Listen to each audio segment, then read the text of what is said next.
This topic is definitely going to land different. Dr. Amos Wilson used to always say this one thing that stuck with me for years. What he said is to exist as a Black person in America, you got to be crazy. Because a fully healthy response to an unhealthy system would make it difficult to function within it. That's an uncomfortable idea to come to grips with because it definitely forces a bigger question. And that question is, what if the problem isn't just individuals? What if the culture itself is sick? We live in a society that's deeply divided and constantly distracted. Division is not accidental, and distraction is not random. They actually work together. When people are emotionally exhausted, financially strained, overstimulated, and divided from one another, they become easier to manage and easier to redirect. One of the most effective tools of division is individualism. We're told independence is strength, that self-focus is empowerment, that community is optional.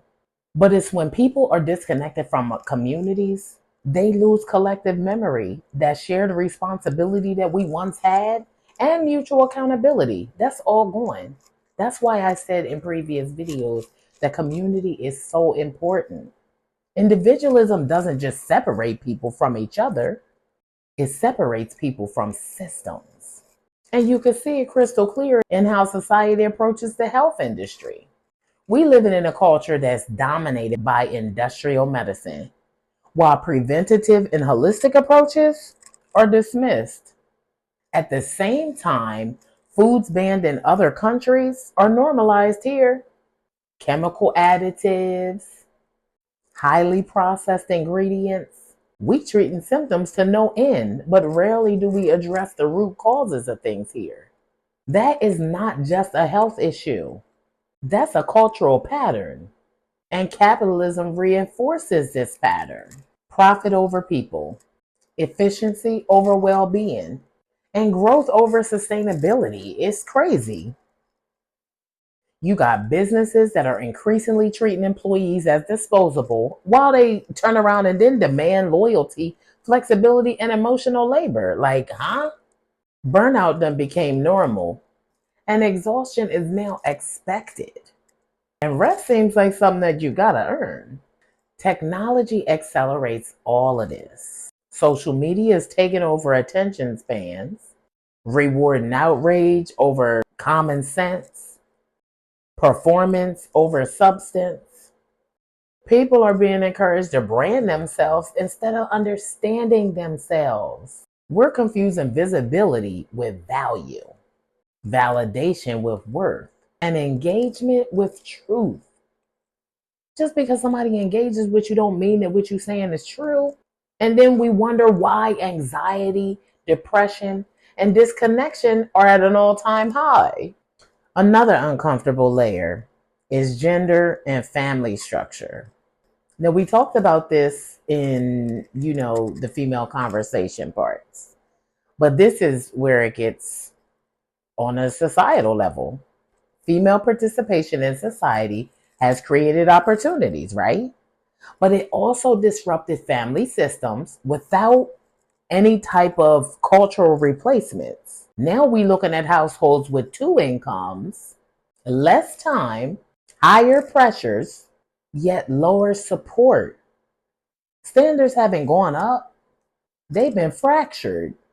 When family structures destabilize, societies feel it generations later. And we're the generations later that are now feeling the destabilization that was introduced with female independences. Governance affects the sickness as well. Politicians make promises that rarely materialize. And change, when it does come, is incremental. It's usually just enough to maintain the system, not enough to transform it. And what baffles me is that people continue to participate not out of trust, but out of conditioning. The way media frames things also adds yet another layer onto this. Certain groups of people are always constantly framed as threats or problems. And come on now, we know who that is. I ain't even got to say it. While we got white serial killers being analyzed, humanized, dramatized, and monetized. Their lives are explored. Their psychology is examined. Meanwhile, Black communities worldwide are positioned as outcasts in places that profit from Black culture, labor, and resources.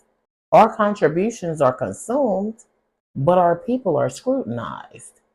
And that contradiction is structural. Distraction keeps this system working. It keeps this system going and intact through entertainment, through outrage cycles, and then, listen, through endless consumption.